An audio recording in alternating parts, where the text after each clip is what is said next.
ED की red और उसी रेड के बीच मुख्यमंत्री की एंट्री।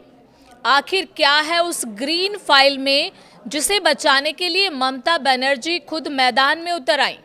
बंगाल में चुनाव से पहले क्या ये सिर्फ जांच है या सबसे बड़ा सियासी खेल? नमस्कार, आप देख रहे हैं न्यूज़ 18 राजस्थान का डिजिटल चैनल और आपके साथ मैं हूं वंदना त्यागी।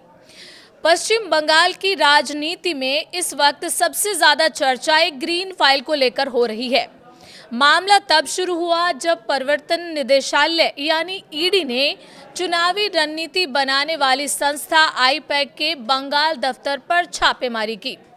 इस दौरान मुख्यमंत्री ममता बनर्जी खुद मौके पर पहुंची और एक हरे रंग की फाइल अपने साथ ले जाती नजर आई। बस यहीं से सियासी तूफान खड़ा हो गया। सवाल उठने लगा, आखिर उस फाइल में ऐसा क्या था कि एक मुख्यमंत्री को खुद छापेमारी के बीच उतरना पड़ा? आईपैक पॉलिटिकल कंसल्टेंसी फर्म है जो पश्चिम बंगाल में सत्तारूढ़ टीएमसी के लिए चुनावी रणनीति तैयार करती है। अगले कुछ महीनों में यानी अप्रैल और मई में बंगाल में विधानसभा चुनाव होने हैं। ऐसे समय में ईडी की कार्रवाई को लेकर टाइमिंग पर सवाल उठना लाजमी है। ईडी ने मनी लॉन्ड्रिंग और अवैध कोयला तस्करी से जुड़े केस में आईपैक के ऑफिस और उसके डायरेक्टर प्रतीक जैन के घर पर रेड की। प्रतीक जैन न सिर्फ आईपैक से जुड़े हैं बल्कि टीएमसी के आईटी सेल के प्रमुख भी हैं। ईडी की ये छापेमारी कोलकाता समेत बंगाल के 6 ठिकानों और दिल्ली के 4 ठिकानों पर हुई। रेड गुरुवार सुबह करीब 6 बजे शुरू हुई थी। प्रतीक जैन उस वक्त घर पर ही मौजूद थे, लेकिन जैसे जैसे समय बीतता गया और मामला बढ़ा, करीब 11:30 बजे मुख्यमंत्री ममता बनर्जी खुद प्रतीक जैन के घर पहुंच गई। आरोप है कि वहां से वो कुछ दस्तावेज लेकर बाहर निकली, जिनमें वही चर्चित ग्रीन फाइल भी शामिल थी। ईडी का कहना है कि उनकी कार्रवाई पूरी तरह कानूनी है और इसका चुनाव या फिर किसी राजनीतिक दल से कोई लेना देना नहीं है। एजेंसी के मुताबिक ये रेड अवैध कोयला तस्करी और मनी लॉन्ड्रिंग के मामले में सबूत जुटाने के लिए की गई, लेकिन ममता बनर्जी से पूरी तरह असहमत है।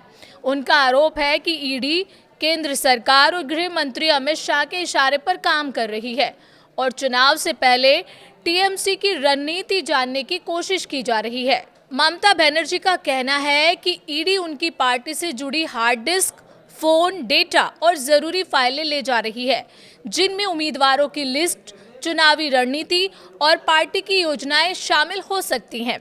उन्होंने सवाल उठाया कि क्या किसी पार्टी की आंतरिक रणनीति जब्त करना ईडी का काम है? क्या उनका आरोप है कि बीजेपी बंगाल चुनाव जीतने के लिए एजेंसियों का इस्तेमाल कर रही है? ममता ने इस मुद्दे को एसआईआर यानी मतदाता सूची संशोधन से भी जोड़ा। उनका दावा है कि इसके जरिए लाखों लोगों के नाम मतदाता सूची से हटाए जा रहे हैं और चुनावी माहौल को प्रभावित किया जा रहा है। उन्होंने अमित शाह को खुली चुनौती देते हुए कहा कि अगर हिम्मत है तो चुनाव लड़कर दिखाएं। इस पूरे विवाद ने अब राष्ट्रीय राजनीति का रूप ले लिया है। समाजवादी पार्टी प्रमुख अखिलेश यादव ने सोशल मीडिया पर ममता बनर्जी का समर्थन किया है। कांग्रेस नेता अभिषेक मनु सिंघवी ने भी कहा है कि आईपैक पर रेड विपक्ष पर दबाव बनाने की रणनीति का हिस्सा है और जब लोकतंत्र असहज हो जाता है तो जांच एजेंसियों को हथियार बना लिया जाता है। कुल मिलाकर ग्रीन फाइल सिर्फ एक फाइल नहीं रह गई है, ये अब बंगाल की राजनीति में केंद्र और राज्य के बीच टकराव का प्रतीक बन चुकी है। सवाल यही है कि उस फाइल में आखिर क्या है?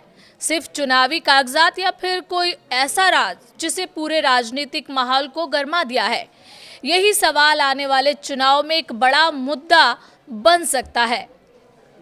इस पूरे मसले पर आपका क्या कहना है? आपको क्या लगता है कि उस ग्रीन फाइल में क्या हो सकता है? प्लीज़ कमेंट करके ज़रूर बताएं और चैनल पर नए हैं तो सब्सक्राइब करना बिल्कुल ना भूलें।